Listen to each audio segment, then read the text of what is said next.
اپنی ایڑی رکھی ہے، تب کہا ہے حضور سے تشریف لائیے، اور اپنے زانو پر حضور کو لٹایا ہے، اور وہاں کسی موذی جانور نے کاٹا ہے، حضور کی آنکھ لگ گئی تھی۔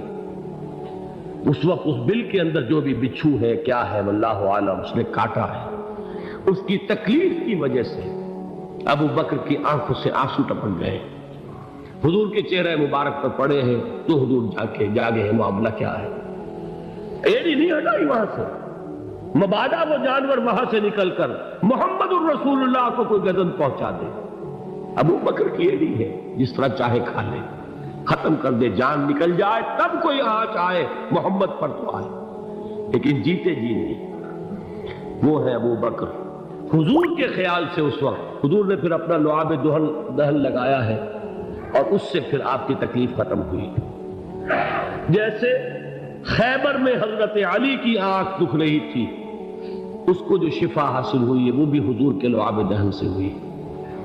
تو بہرحال اس وقت انہوں نے کہا ہے کہ اے نبی یا رسول اللہ، اگر اس وقت ان میں سے کسی نے غیر ارادی طور پر بھی اپنے قدموں کی طرف جھانک لیا تو پکڑے جائیں گے۔ کیا جواب تھا اللہ کے رسول کا؟ لا تحزن ان اللہ معنا، اللہ ہمارے ساتھ ہے، کیوں گھبراتے ہو ابو بکر؟ یہ ہے ایمان باللہ۔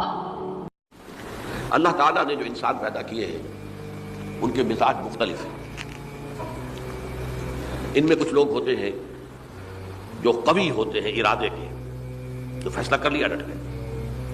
کچھ لوگوں میں وہ قوت ارادی اتنی مضبوط نہیں ہوتی، وہ ادھر ادھر سوچتے رہتے ہیں۔ کچھ لوگ جسمانی طور پر بہت توانا ہوتے ہیں، کچھ لوگ جسمانی طور پر پیدائشی طور پر کمزور ہوتے ہیں۔ تو اگر کوئی قوت ارادی کمزور رکھنے والا شخص ہے، وہ بھی تو اللہ کی تخلیق ہے، اللہ کا بندہ ہے، خطاؤں کا ظہور ہو جاتا ہے، توبہ کرتا ہے، پھر کچھ عرصے کے بعد پھر خطا کا ظہور ہو جاتا ہے، پھر توبہ کرتا ہے۔ تو ہم تو یہ سمجھیں گے کہ ایک حد کے بعد پھر اس کی توبہ قبول نہیں ہونی چاہیے، لیکن حدیث سنیے۔ وعن ابی ہریرہ رضی اللہ تعالی عنہ قال قال رسول اللہ صلی اللہ علیہ وسلم ان عبدا اذنب ذنبا، یقیناً ایک بندہ جو ہے وہ ایک گناہ کرتا ہے، فقال، پھر وہ کہتا ہے رب، اے میرے پروردگار، اذنبت فاغفر لی، مجھ سے گناہ ہو گیا ہے، مجھے معاف فرما دے۔ فقال ربہ، تو پروردگار یہ کہتا ہے اعلم عبدی ان لہ ربا یغفر الذنب ویأخذ بہ، میرا یہ بندہ یہ جانتا ہے کہ اس کا ایک رب ہے جو گناہ معاف بھی کر سکتا ہے اور سزا دے بھی سکتا ہے۔ کیا معنی ہوئی؟ گناہ اس نے کیا ہے لیکن جانتا ہے اللہ کو کہ وہ معاف بھی فرما سکتا ہے، تبھی تو وہ اللہ سے معافی کی درخواست کر رہا ہے۔ اس کے اس جاننے کی بنیاد پر، اس کے اس علم کی بنیاد پر، اس کے اس ایمان کی بنیاد پر فرمایا غفرت لعبدی، میں نے اپنے بندے کو معاف کر دیا۔ ثم مکث ما شاء اللہ، پھر وقت گزرا جتنا کہ اللہ نے چاہا۔ ثم اذنب ذنبا، پھر اس سے گناہ ہو گیا۔ فقال رب اذنبت ذنبا فاغفر، پھر کہتا ہے پروردگار مجھ سے گناہ ہو گیا، پھر مجھے معاف فرما دے۔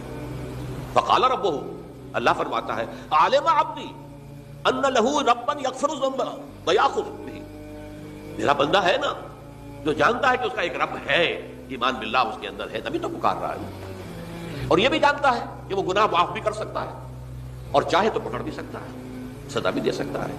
تو فرمایا، اللہ تعالیٰ فرماتے ہیں میں نے فرمایا کہ میں نے معاف کر دیا۔ ثم مکث ما شاء اللہ، پھر ایک عرصہ گزرا اس کے بعد، ثم اذنب ذنبا، پھر اس نے گناہ کیا۔ قال رب اذنبت ذنبا آخر، اس نے کہا پروردگار میں نے تو پھر ایک اور گناہ کر دیا، فاغفر لی، مجھے بخش دے۔ فقال اعلم عبدی ان لہ ربا یغفر الذنب ویأخذ بہ، میرا بندہ جانتا ہے نا کہ اس کا ایک رب ہے جسے وہ پکار رہا ہے، اور وہ جانتا ہے کہ اسے اختیار حاصل ہے کہ چاہے تو بخش دے اور چاہے تو پکڑ لے۔ اس کے اس علم، اس ایمان کی بنیاد پر میں نے اسے معاف کر دیا۔ ایک اور حدیث، میں نے چونکہ اس گفتگو کے لیے ان احادیث کا تفحص کیا ہے، یہ تو بہت ہیں حدیثیں، میں نے ان میں سے کچھ چنی ہے۔ ہمارے بعض واعظ ناصح وہ بھی کسی شخص کو روکتے رہے، برائیوں سے روکتے رہے، نہیں رکتا تو کہیں غصے میں آ کے اللہ تجھے کبھی معاف نہیں کرے گا۔ یہ کتنا بڑا جرم ہے اس کا اندازہ کیجئے اس حدیث سے. تم میرے بندے کو میری رحمت سے مایوس کر رہے ہیں. کتنا بڑا جرم ہے اس کا اندازہ کیجئے. یہ مسلم شریف کی روایت ہے عن جندب، حضرت جندب رضی اللہ تعالی عنہ سے، ان رسول اللہ صلی اللہ علیہ وسلم حدث، کہ اللہ کے رسول صلی اللہ علیہ وسلم نے ایک واقعہ بیان کیا، ان رجلا قال، کہ ایک شخص نے یہ کہا، واللہ لا یغفر اللہ لفلان